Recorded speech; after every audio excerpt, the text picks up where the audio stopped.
Hello, everybody, and welcome back to CAD's episode. I have no idea. This one was almost called the limping loss to Luton, but thankfully we managed to avoid that particular fate and move on to get the predicted 3 points. I'm joined by two of our fabulous forum members. We've got Ash and John with us here today. Say hello, everybody. Hey, guys. All Cheers. right. As everybody knows, Ash is with us pretty much every single week. But John, first timer, how are you doing? I'm doing fine. It's good to be here. All right. Could you quickly introduce yourself and tell everyone about your quick Spurs story? Right. So, okay. So I'm John. I've been going to Tottenham since 1971. I've had a season ticket since 1977. I've missed probably about 10 games, in fact, at home in all those years since 1977. And as for the story, I was explaining. So I've been taking my son to Tottenham since about 2002. I took him to Stockport in the FA Cup, and he's been coming with regular basis.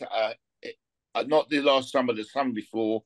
We come back from a holiday, and he goes, "Dad," he says, "I've had a job interview, and they've offered me the job." I go, "Oh, that's good." I said, "Who's that with?" And he goes, "Oh, Arsenal."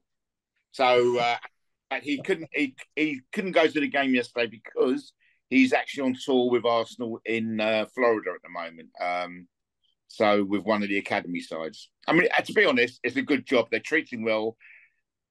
He hasn't worn. I've never seen him wear the Arsenal shirt, but he definitely comes home, unfortunately, wearing Arsenal training gear, etc., etc. Oh dear. You know. But he's still a Spurs fan, though, right? Oh yeah, he's still very much a Spurs fan. In fact, actually last year they did a tour. They did a tour of Florida last year as well. And all of a sudden, Sol Campbell turned up, and so they wanted to do a big group photograph with Sol Campbell in it. So my son, he positioned himself behind somebody so you couldn't actually see him in the photo. Sensible lad. Yes. Yeah. So Jack Wilshere works with the youth sides at Arsenal, doesn't he? Who's that? Jack Wilshere. Oh yeah. I think you've seen him before. He come. I think he answers to Pierre Mertesacker. Okay. My son's just been given promotion there actually. So congratulations to young Mr. Gerber. I got a quick question before we get into yesterday's game. I just wanted to ask, because John, he says he started to going more to the away games as well, not just the home games. I've been doing that for quite a few years now. I mean, I'm going to West Ham on Tuesday night. Okay, so my question is this: it always seems, because I'm so far removed here on the west coast of America, it always seems that we have such a great support in the away games. Even during our crappy times, those fans, including you, I'm sure. Do you notice it when you're there that our fans are? I mean, as my son would say, I mean, you get the away fans are the hardcore fans, generally speaking. And so, they will get behind the team. I mean, I sit in the south stand, and you get tourists and stuff like that. I mean, again, my son, he gets really irate with it all and stuff. I mean, I accept that at the end of the day, it's part of football nowadays, and they bring their money in. I mean, look, I don't know if you're going to bring this up, but I mean, this whole thing about the concession tickets at Tottenham, which I'm very upset. I'm 2 years away from getting my concession ticket, and they're going to deny us that to get a ticket for an old age pensioner, and I was working it out. I mean, I think it probably cost Tottenham something in the region of about £5 to £7 million a season in terms of what it's costing them to give concession tickets. So that, in the grand scheme of things, is not an awful lot. But I think what they actually really see is that the tourist who goes spends an awful lot more because they go into the shop and they buy bagfuls of stuff and all this stuff. Whereas I go to the ground, I might buy myself a pint and stuff like that, but that's as far as it goes. So they see them as more of a cash cow than us. Unfortunately, and that's the way it is. I mean, I'm hoping that because Arsenal have decided to do the same thing, and I'm hoping that they will see sense and there'll be some kind of compromise between the club and the fans. But we'll have to wait and see. Unfortunately, yeah, it's a difficult one. Really. I mean, I've never had a season ticket. I'm far too far away to ever be able to justify one. But I'm very much along the same lines as the Bayern Munich president, who I believe once said, the difference we could make by putting the prices up is maybe the wages of one player or two players, but it would take us further away from our community. It would take us further away from our base and further away from what we want to be doing as a club. And money's important, don't get me wrong, but it shouldn't be the overriding decision on absolutely everything, including the supporter base that comes to watch your games week in, week out. No, I agree, and I very much like the Bundesliga kind of model that they have in football. But at the same time, you could say that the product of the Premier League, is it's the best in the world, and one of the reasons is because of the money that comes into the game. I mean, look, I wish, in many ways, I wish football was back to the days of the 70s and 80s in some respects. Because we were winning a bit more regularly. So. I mean, I've got many friends. I've probably got more friends who are Chelsea fans than anything else. And I've had this argument for the last 20 odd years about, where they are. In fact, I've got a friend who's a Man City fan. The same argument. Because without a shadow of a doubt, if you look at what they had won prior to 2001 or whenever Abramovich took over, I'm a sad stato. I can give you a load of stats. I know, like Chelsea prior to Abramovich took over, they'd won first division title in 1955, the lowest points total ever. Had won one FA Cup, one League Cup, I think, and a Cup Winners' Cup.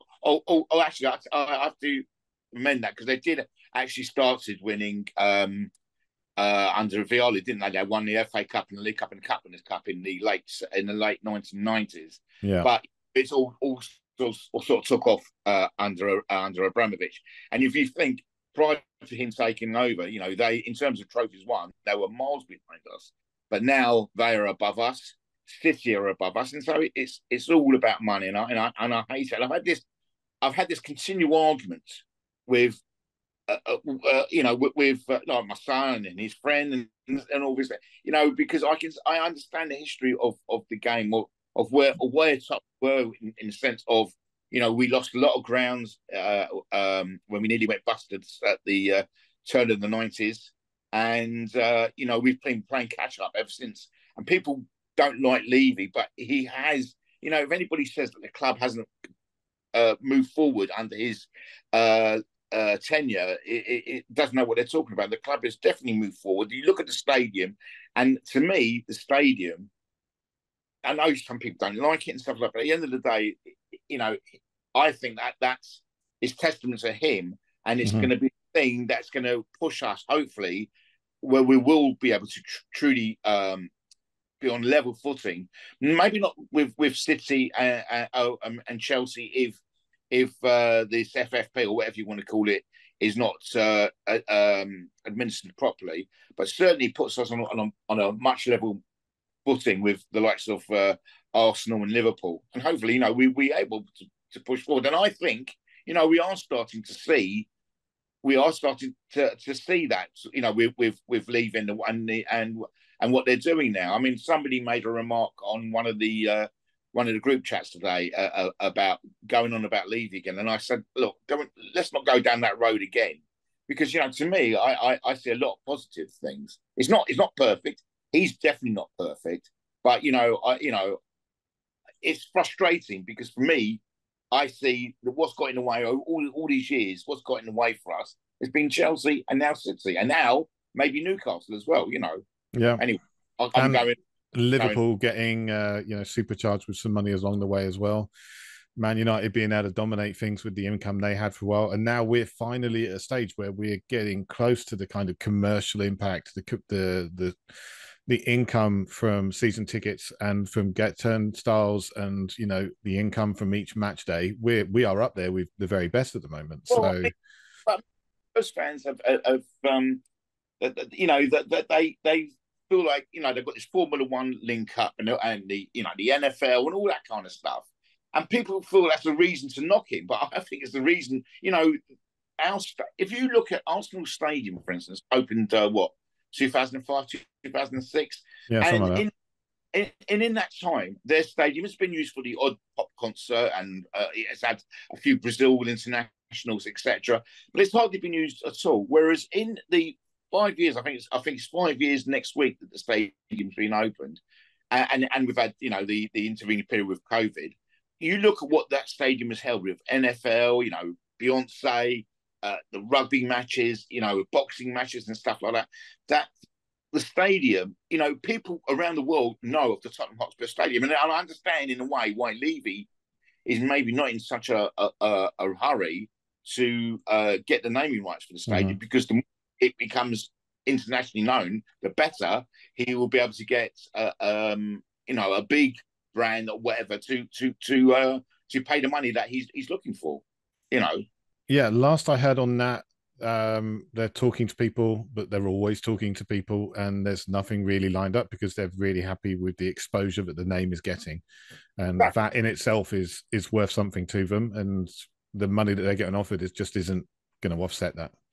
So yeah. But no, I'm a fan of Levy. I've said it many, many times on here. I think he's done a great job for us. I remember back when, before he came in with Sugar, and we were slowly sliding, and just getting further and further away from where I thought we wanted to be, and the kind of football we wanted to play. And then, the George Graham thing was a horrible, horrible thing for me. But for him to come in and take us from a club that was it was a lovely old stadium, don't get me wrong, but it was way away from the top end of stadiums in the country.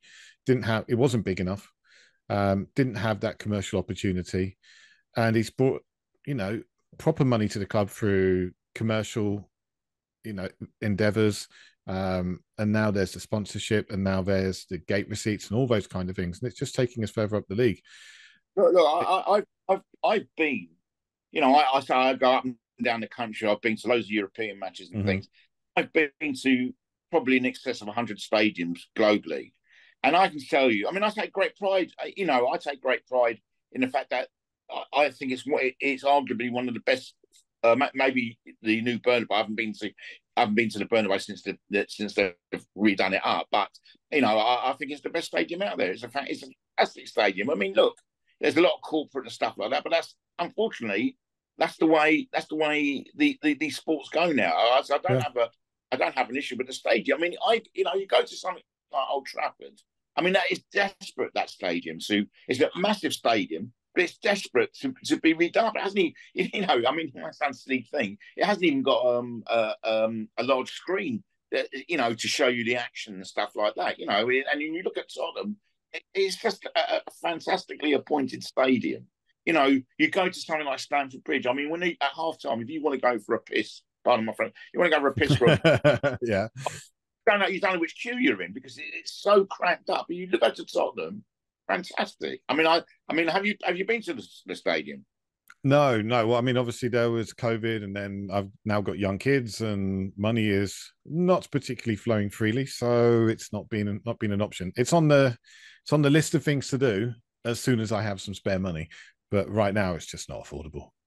Yeah. Oh, well, it's definitely, if you get the opportunity, then you must go. You really must go. Yeah, absolutely. And also, in the time that, unfortunately, in the time that the new stadium's been opened, it's coincided with a downturn in our fortune. What with the end of Pochettino, and then the terrible years of Nuno, Mourinho, and Conte. and so you didn't see the stadium in its best light certainly in terms of fans, but with Ange being there and he's galvanised everything. The football, is not perfect, but it's so much better, so much more enjoyable going to White Hart Lane, and the atmosphere. They before the game now they've got a guy on a trumpet who plays when the Spurs go marching in and all that lot, and the atmosphere is just so much better. And coupled with the fact that we've had a number of these turnaround games where we've won games late on, like yesterday and stuff like that. There's this whole feel-good factor at the end of the match. It's great, I mean, I love it. It's what the stadium's all about. Okay, so let's talk about yesterday's game. I mean, you were talking about finances and the haves and the have-nots. I mean, that very much is a game between the haves and the have-nots, with us on the have side, because Spurs have so much more money and so much more resources than Luton. But I thought they put in a really good performance, made it very, very difficult for us. So what was your view from inside the stadium? Look, Luton, I think most people would have said at the start, before the season started, that Luton would have been number one candidate to get relegated again. But they have shown great spirit. And I think there's only been about one game this season where they've been beat, or maybe two games where they've been beaten by more than one goal. So they're always hang in there. So it was no games are easy. We looked against the game against Sheffield United earlier this season, how we struggled to get over the line in that one. But look, at the end of the day, with Luton, they scored a goal from what was actually, it started off, it was actually a good chance for us where Kulusevski should have played the ball better. He played it across the box, and Son missed, he tripped up, the ball then broke free to Townsend, who did a run, Basuma could have done better to try to stop him when he distracts, and he didn't. The ball came over and they scored a goal. They didn't really create that. To me, in my mind, they had the way we play, we're going to give teams chances. But at the end of the day, there's been other games we played this season and we've come back and we've won, and I thought we were lucky. Yesterday, we weren't lucky. We really did beat them. Their goal led a very charmed life. And, you saw that shot by... Yes, I think we're going to talk about that later. Yeah, well, it went from one side to the other, and then it came out. Oh, no, that's not even the one I was talking about. There was another one where Doughty took it off the line and a millimetre. I'm behind the goal there, and I'm on that side of the goal net, and I well, it was a goal. I mean, I couldn't believe when it wasn't a goal. I mean, to me, it looked like the side of the net. It was bulging.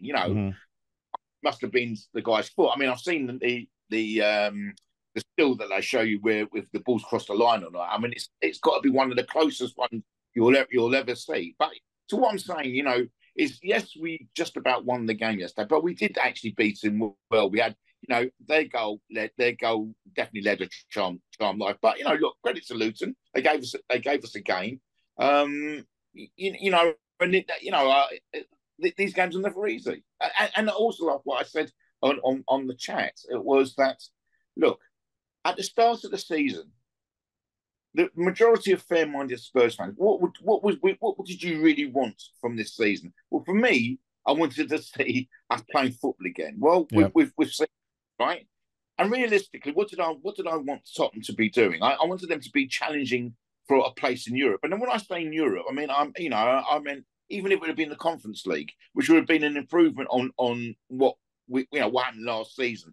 And here we are. With about 9-10 games of the season left to play, and we were very much in the chase for fourth place and the Champions League place. So to me, we're ahead of the game. I like a lot of the things that Ange says. I mean, if you read a lot of the some of the articles about him, and you read what players say about him, to me, it sounds like he's got a vision. He's very clear on what he wants. And then again, get these Levy haters just saying, well, he's not going to be getting what he wants. But to me, he's very clear, it sounds to me, on the kind of player he wants. He knows it's not going to happen in one or two transfer windows, and it's going to take him a time to get the kind of players that he wants. But to me, it's mostly optimistic. Look, we should have won yesterday. You want to win these kind of games well. It doesn't happen. Look, Liverpool against Brighton today. They only just about got over the line. These things happen. Man United yesterday drew Brentford and were lucky to get a point. What happens in football? Ash, what was your view from LA of the game? What did you think? Oh, you guys remembered I was here? Of course. Actually, I'm going to not even, because you guys have sort of covered it and John covered it quite well. This one thing that's standing out for me was Sonny, and the fact that he actually overhauled Cliff Jones, because John, I'm actually from Wales, and a big fan. I was a nipper of Cliff Jones, and I think that's an amazing stat that our captain has surpassed, is now in 5th place in overall in our scoring charts. He is just a wonderful, wonderful representative for Tottenham, a goal scorer, a captain, and he really, really wants to win. And I hope these 9 games that we have left that he can continue scoring, and we can actually, same thing, by the way, John, that Stu and I had said before the season that we both thought that we wouldn't get top 4, but yeah, we'd like to be in Europe, and we are in a European place right now. Europa, I suppose, maybe Champions League. So it's still on. I think it's still on. The games are not going to be easy. We've got some wonderful, wonderful individual talent, and we're led by this guy, Sonny, who I think is just a wonderful role model. Well, he is absolutely a wonderful role model, and I don't know if you can remember, but when we signed him, originally we were going after the West Brom player Saido Berahino, and their chairman played hardball, and he was determined he wasn't going to sell him to us. So, and end up with Saido Berahino. I don't even know. He's playing in I think he's playing in a non-league team or something. And then on the back of that, we got Sonny.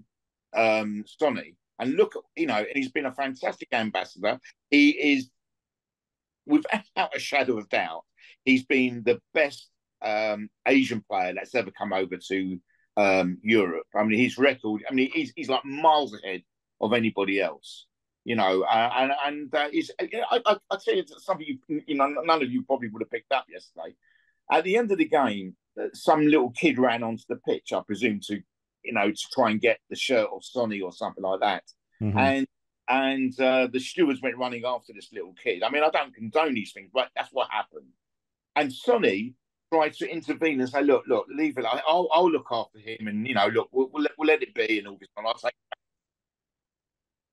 that's the kind of guy that's Sonny in my eyes. That's he's a lovely guy, a really interesting character. I kind of hope he stays with us until the end of his career. I can see he may want to move on at some point just to try a different league somewhere as things start to wind down.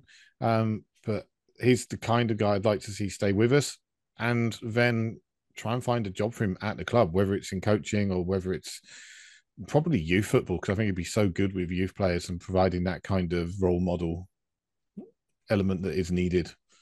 I think he'll probably end up going back to South Korea, because he's like an idol out there. I mean, fans come to the stadium, they absolutely adore him. He's like, and in fact, I reckon there's more Spurs fans in South Korea than there are in England. I don't know about that, but it'd be wonderful next season to have Sonny lead us out as captain, as opposed to Harry in the past, lead us out as captain into Europe next year. It would be absolutely fantastic, wearing our famous all-white strip. I remember that's why I became a Spurs fan, being in Wales, which is such a distance, even though we had family in London, but a distance from London. I would go to Cardiff and go see the international games there, or go to my local team, Newport County. But I was a Spurs fan, and it was my mum. She used, remember, Spurs would wear all white, and of course there's no sponsor's name, so it was all white beyond, except for the number, right? There was not even any player names on the back. Number and the crest, that was it. And she would say, "Oh, I really like that team in all white," because my dad was a Man U fan. And I remember it was those European nights where we saw highlights. And I'd go, "Okay, that's the team." And Jimmy Greaves was there, and I was a big fan of it. I met him in Cardiff. So I'm looking forward to Sonny next season leading us out in all white into Europe first time. It's quite funny you should say that. Obviously, we've played in all white in Europe since the 60s. Yep. But for some reason, I don't know why, but we're playing in an all white the whole season. Right. Yeah. Love it. I personally would rather have the navy shorts. I don't know why that. I'm not quite sure why they're doing that. Yeah, I preferred it when it was reserved for European matches only. Yeah. Exactly. But I love that all white strip. It's fantastic. Yeah. Yesterday's game, tough, but you know what? We got 3 points, and we're still hanging in there in European position. It's going to be challenging. Aston Villa seems to be hanging in there. There is a gap now. We do have a bit of a gap to Man U and whoever are the other ones. Perhaps West Ham. I don't know who's right next after Man U, but I think we've got 8 points ahead. I think. I mean, look, there's a very good chance that fifth place will get Champions League next season. I mean, almost does the favour they can get past Bayern Munich, because I think that probably safeguard the fact that we'll probably get the fifth place. But I can see, in the places is between primarily obviously Spurs and Villa and maybe Man United. Obviously the result yesterday hasn't helped them. I mean, interestingly enough, I mean we've still got to play Man City and Arsenal at home and Liverpool away. Yeah, and Villa have got. I mean, I'm not sure whether they're at home or away, but they've also got to play those three. So between us and Villa, we could have a big say in who's going to actually win the Premier League this season. But so to me, us and Villa, we've got probably a similar kind of run into the end of the season. So originally, we were supposed to have had like Newcastle, Arsenal, City, Liverpool, all bang, bang, bang, bang after another. But because the City game is now being put back because they're involved in the FA Cup semi-final that weekend, I'm not quite sure when that game's going to be played. So we might actually have a bit of a breather between games. In fact, at this moment in time, we've got a break between us, our game prior, I think it must be Newcastle, and our game against Arsenal, whereas Arsenal are going to be very much in the thick of things with the Champions League. So, they'll probably cry, "Oh, this is not fair." They're going to play us when we've had a rest, and they haven't. So we'll see if it does us a favour or not. But of course, Villa have European commitments as well, so they're still in like the Europa League, conference, the European Conference League. They've got Lille coming up soon. So they're not going to find it easy. I think they could drop points, but we're going to have to make the most of the matches we've got coming up and do what we can. As John said earlier, there's no easy games in this league. West Ham, it's their cup final on Tuesday. Yeah. Although they lost yesterday, that they would turn up at the London Stadium on Tuesday night. I think we've got then we've got Forest at home and is it Newcastle away, and that's we know what happened last season. So we've got we have definitely got a difficult run of games. Until the moment, the last two games is Burnley and Sheffield United, but they've still got to now fit in City somewhere, and they've got to fit in another team like West Ham. Chelsea. Bridge and Yeah, exactly. It's great. Yeah. I'm looking forward to it. Why not? Bring it on. I'm sure Ange is looking forward to it. Bring it on. Well, I hope we will perform against Chelsea. The game at White Hart Lane earlier this season. I've never, it was like we imploded. It was like a 20-minute period in that game, and we just totally imploded. And it forget the result because the result was bad, but I mean. That knock-on effect because of all the suspensions and the injuries, it took us so long to get over that, really, Mm-hmm. And we can give a much better account of ourselves. And Chelsea are a bang average team, and I just hope that we can put them to the sword whenever we play them at Stamford Bridge. You know. So hey, if we had to, we've done this last week, John. If you had to just surmise or guess, where do you think we'll actually finish? Do you think we'll finish ahead of Villa? You believe, like I think the two other two, that will be in Europe next season. But where do you think we'll actually finish? Without a doubt, we will be in Europe. Yeah.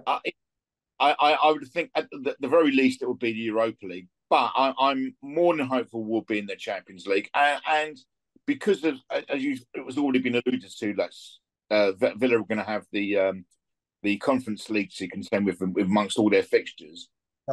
I think we've got a very good chance of finishing top four, which obviously I really hope we do. You know. Yeah. What would you say would be key for us finishing in the top four in terms of players that have to step up, or Sonny, of course, continue being what Sonny is? Where do you think we may have to step up? Do we need Van der Ven back? Do we need Bentancur back to the form that he had the season before this? Do we need our strikers to be beyond just Sonny? What do you think we need to actually, yes, I think we'll be in Europe, to actually possibly get that fourth place? Look, Van der Ven is an integral part of the way that Ange likes us to play. Have you ever seen a central defender with such pace? So yes, he's important. I think to come back. It's early days with Dragusin, or whatever his name, however you pronounce it. He's better. When we had Van der Ven injured after the Chelsea game, and Romero was suspended, and we were playing like Emerson Royale. And obviously he's an improvement on that. Whether he is an equal to Van der Ven at this moment in time, I say he isn't. So I think Van der Ven is important. Basuma at the start of the season, before he got suspended and injured and then went off to the African Cup of Nations, he was, to me, looked like we'd finally found a replacement for Dembele. Yeah. But fortunately, he's come back and he's not been the same player. And I think it's important for Ange to work out whether it's best to sort of drop him. I mean, unfortunately, Bentancur he's come back from his injury. He's not quite been the same player. And the same goes for Maddison. So I think that area is very, very key in us to push on. Also, Johnson, there's been a lot. I mean, I've been a critic of him in so much as there's times I think he's very slow in his thoughts, and he doesn't keep up with what's going on. But he's now beginning. If you look at his stats in terms of his goals and his assists, it's very good. And I think he was the turning factor of the game yesterday. Now, whether he should start over Kulusevski, I'm not sure. I mean, maybe at the moment he should, but then again, maybe he's better. Yeah. But I'm very optimistic. Look, I see something like in the Brentford Man United game yesterday. Tony, he's that target man. He holds the ball up, and he scores goals, but he holds the ball up. We haven't got that kind of player, and we really are crying out for that type of player. And I hope that's something that they will address in the summer window. But at this moment in time, I think we've got enough to get us over the line. But he needs to address, I think, the midfield, and he has to decide, I think, on Kulusevski or Johnson. What do you, Stu? I asked John, what do you think about what's going to get us over the line for the last 9 games? I think everybody needs to concentrate fully on the games coming up. I think we've been a little bit guilty of not taking it as seriously as we need to. The side hasn't been fully concentrated in games that look like they should be easy wins or relatively easy wins, for the league. And I think perhaps there was a risk of that yesterday. We weren't concentrating for their goal, and they did have other chances, but we managed to get back and put some blocks in. For me, the player I'm looking to step up is Bissouma. You know how big a fan I am of Bissouma. You know what I think of him, but I think since he's come back into the side since January, he's not been the same player. But yesterday, I thought there were shoots of recovery. He was making those kind of runs where he was driving again and just getting in those positions where he could actually start to commit people and make us look a lot better. In the second half, he was, yeah. Yeah. But in the first half, he wasn't. I mean, I'll tell you another thing is that not so much yesterday, as I said, because yesterday, although we just got over the line, we should have won that game comfortably. But this is a criticism of Ange, not a real criticism, but it's something he needs to. I think he needs to work on. He needs to have, because the perfect example was our match against Wolves recently. They set out their stall, and they had the perfect game against us, and we couldn't. They deserved to beat us, and we couldn't. Work out how to break him down and etc. And he needs to. I think where Andrew needs to do, he really needs to work on having a plan B and a plan C when you play against teams like that, because teams, maybe at the start of the season they didn't know how to take us, but they've, the Premier League managers, they look at these games and it's all very statistical, and they will probably work out the best way to play against a team like Tottenham. So we need to come up with a plan that combats teams like Wolves, to make our life difficult. I mean, I'll bet you any money West Ham will try and do something similar on Tuesday night. Yeah, I was just going to say that.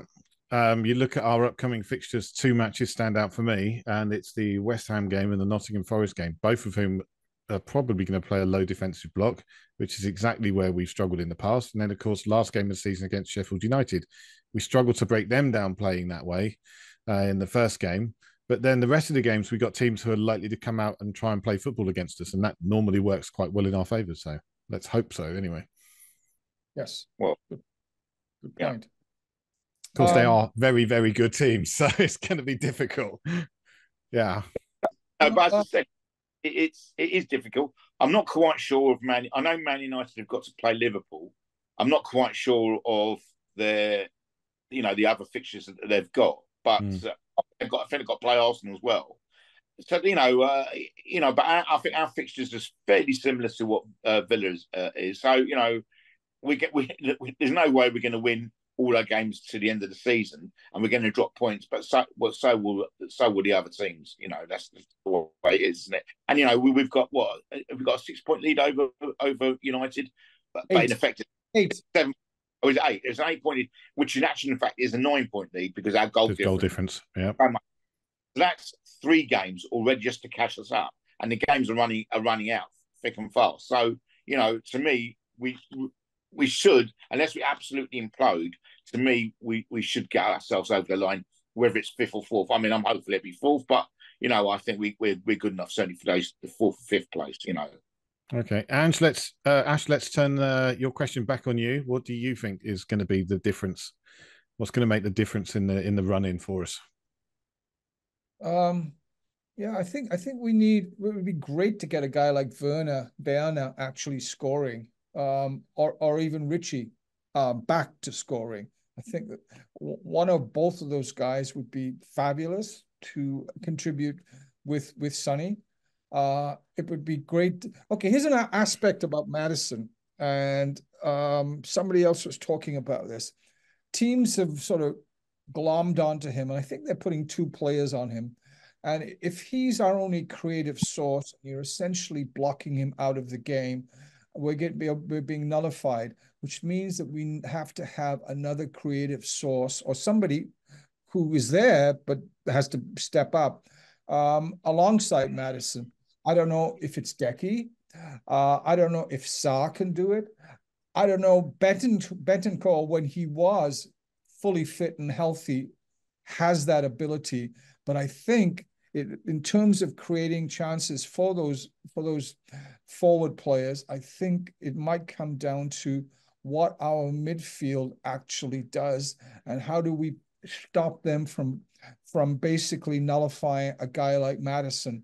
And there are options there, but like I said, somebody's saying, well, why don't we play two number 10s, with of course the number 6, staying at home, or whether it be Bissouma or Bentancur. So I think that might be one of the keys, is getting more out of midfield to set up those 3 forwards, or rotation of 4 or 5, actually 5 forwards, rotation of 5 forwards. So yeah. Allude to the fact that look, the one thing we've got now, certainly in the middle of the park, we've got options, and you've actually forgotten to mention Lo Celso, and he can do a job for us as well.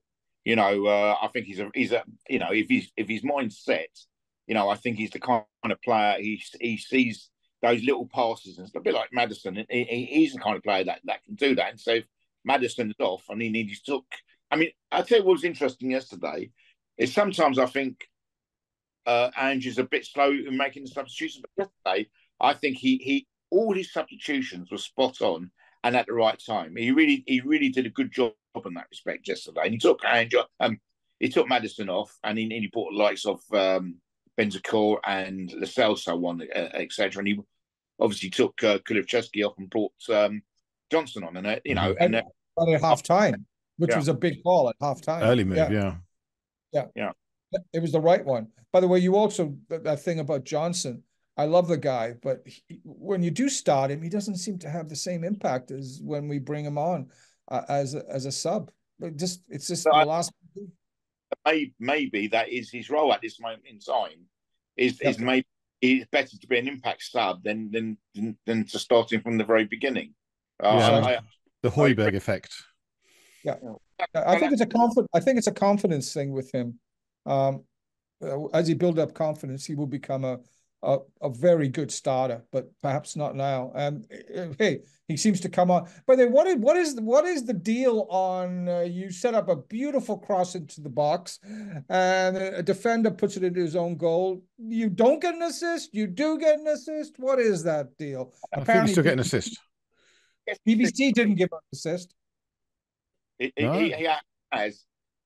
has, but the other thing that we haven't really spoken about, and again, it was I think somebody spoke about this on the CADS group today, and it's the Werner. Now, I'm of the opinion that it was a very astute signing, right? It's a no-brainer for the cost of the loan, and look, if he does the business, it's only going to cost you £15 million. People go on about the open goals that he's missed, and he hasn't missed. But within the actual context of the game, there's a lot of good things that he does. Because he's got that pace and he unsettles teams. And I think he's a no-brainer, and I think he's worth keeping, personally speaking. Yeah, well, I just said that a couple of minutes ago. Yes, I agree with you. If we can just get him to actually score a couple more goals, do his confidence a world of good, and he would contribute to our overall, 9 games. So yes, even if he doesn't, yes, of course, if he scores goals, that's great. I mean, he had the opportunity yesterday, and he was, he was putting the pressure on for the own goal yesterday as well. For Cabore's own goal, yeah. But to me, even if he doesn't, he does enough in the team.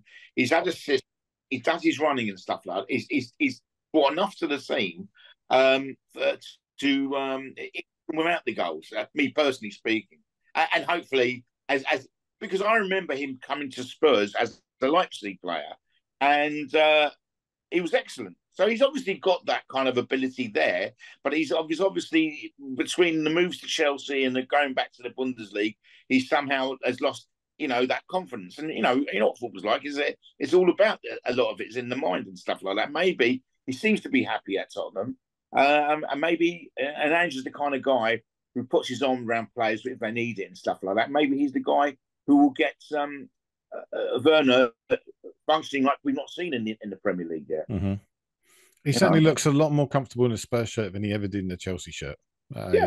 So got to be happy with that. I think also we're trying to play a bit more to his strengths than Chelsea did. They wanted him to go through the centre a bit more and get beat. They expected him to get the goals, where he really does look like a wide player who can drift inside when needed. As I'm saying, to me, he contributes to the way Ange wants to play. Mm-hmm. Whether he scores and it's frustrating because he misses good chances and stuff like that, but he still contributes to our goals, and he's a good acquisition for the team, and for the money, I think it was a good bit of business. Personally speaking. My only concern, apparently, he's on quite high wages, more than 200 grand a week, apparently, which I know we can afford it, but that is money in the wage budget that potentially could be used elsewhere. Maybe that's well, be the case. Whether if the deal was made permanent, whether because he's happy at Tottenham, whether he's prepared to, take a cut in his salary. Who knows? Maybe he will, maybe he won't. I don't know, but that's for them to sort out, isn't it? You know what I mean? Yeah. He's already said he wants to stay, though. He's trying to put pressure on the management to get the deal pushed through.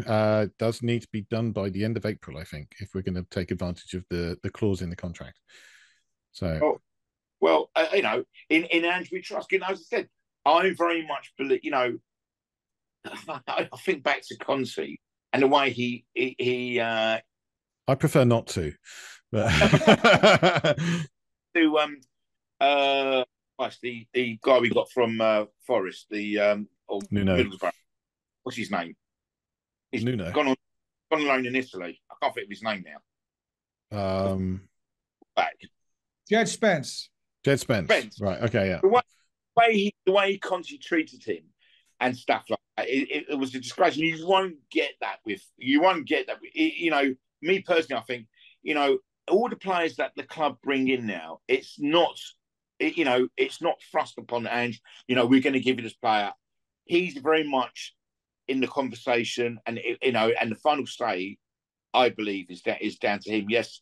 You found this player. I very much like him. Let's bring him into the club. Mm-hmm. And he's also very much into a player comes to the club. He's coming for the right reason. He wants to play for the club, and not because of the money or this, that, and the other. He's very much into that. I really like Ange because it maybe tactically sometimes you think, well, he could do this or he could do that, but I just like the way he talks, and I think he has a very clear vision of what he wants.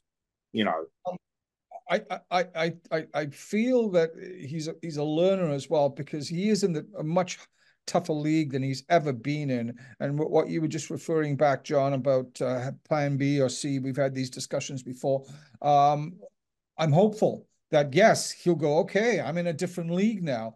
And that proactive football that I played at Celtic perhaps doesn't always work over here. So what is our plan B or C? And we can incorporate that into our plan, add it to our plan A, depending on the situation. So let's hope he grows. I think he will, and we'll see the benefits of that. Yeah, no, I'm very confident.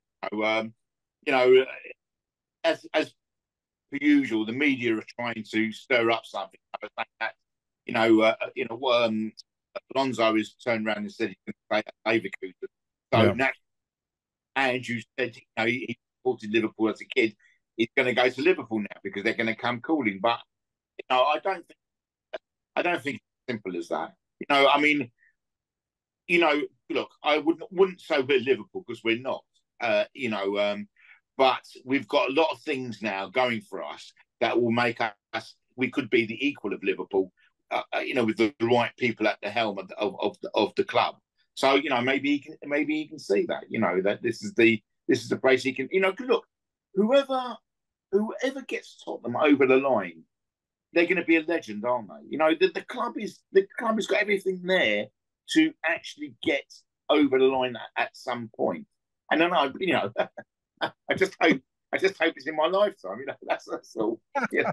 The thing I've enjoyed about Ange recently is the way he talks about the future. It's been put to him about qualifying for the Champions League as though that's the be all and end all. And his thing is, and what do you do then? It's not just about qualifying for the Champions League. It's about actually going out to challenge for something, to be competitive, not just to make up the numbers. So qualifying for the Champions League, yeah, that's great, but it's only great if you do something with it. If you don't do something with it, but he qualified for the Champions League the next year, then that's been a failure. And his thing is always about pushing on and improving and making things better. And I love that from him. So that and the combined with his approach to trying to win games and play football on the front foot, I absolutely love that.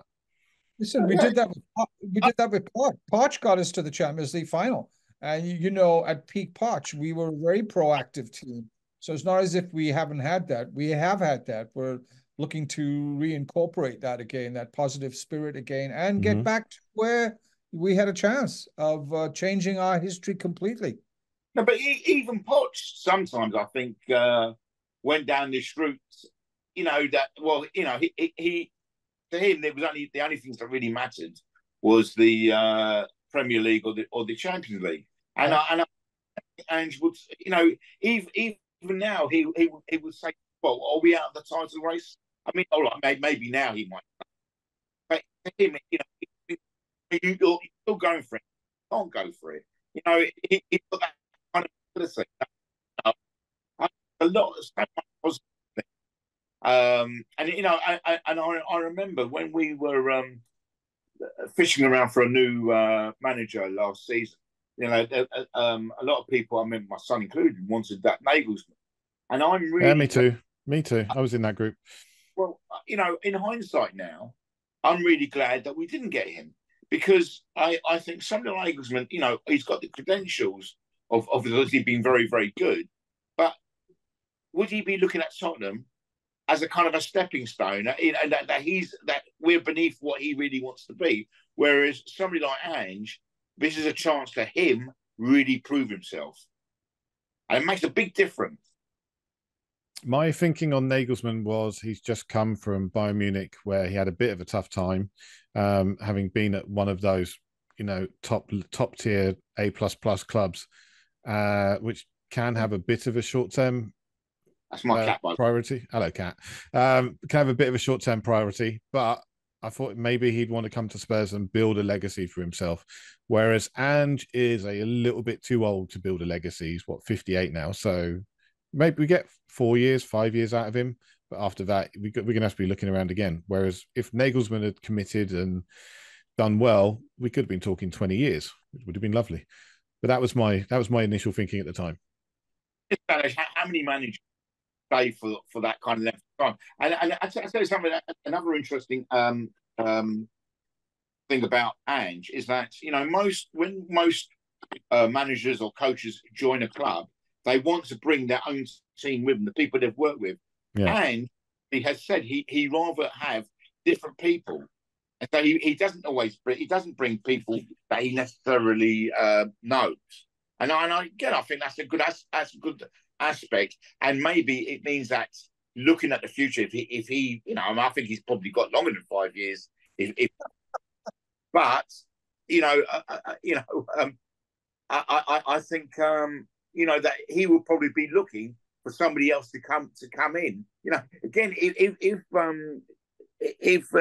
he was a Liverpool fan, the fabled boot room that they had, and they produced all their managers from Shankly to Paisley to that kind of maybe he wants that kind of thing to happen. That's all. Who knows? I don't know.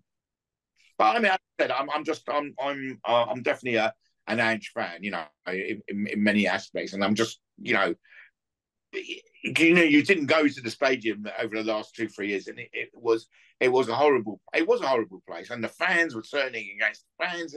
It was a horrible place, and I'm just so toxic. Yeah, toxic. Yeah, you could feel it. You could feel it. It was. In terms of Liverpool manager, I go on. I'm just I'd even have arguments with my family about the situation and stuff like that. But that all seems to be put to one side now. Thank God for that. In terms of Liverpool manager, I get the feeling they're going to be going for Amorim of Sporting Lisbon. He fits them quite nicely. So, seeing as they couldn't get Alonso, I think Amorim would be the next best option for them.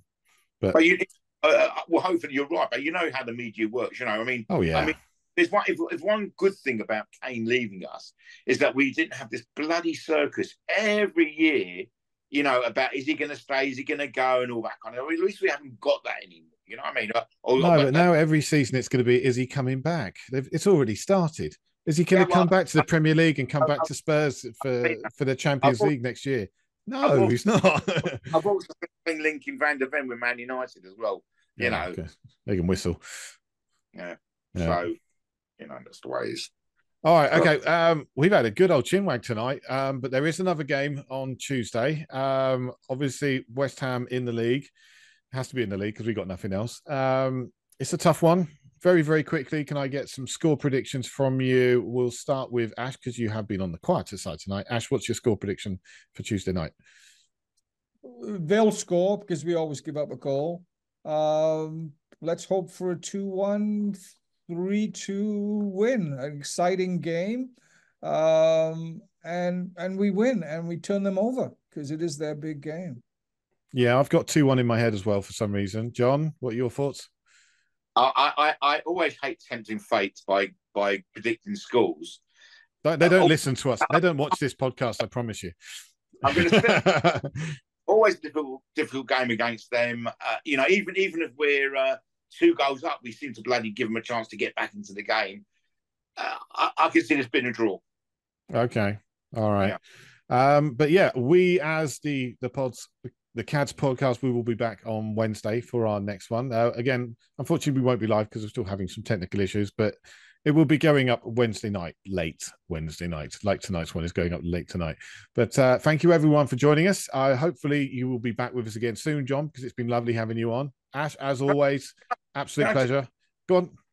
Can I say one thing, actually, is that, I've been on other Spurs groups, and I feel like I am on some, and, most of the remarks and the messages, are imbecilic, and I just can't be bothered with it. The one thing I've always liked about Cads is that there does seem to be, most of the time, I'm more of a grown-up kind of feel about it. So, I like the Cads group. I think it's because we're all a bit older. Well, I didn't want to say that, but yes. No teenagers in this group, I tell you. I'm only 16. Yeah. You look about my age. Yeah, I'd say. All right. So thank you, everybody. I hope to see you on Wednesday night for another return to the Cats podcast, and we'll be talking West Ham then. Until then, thank you, everybody, and come on, you Spurs. Come on, you Spurs.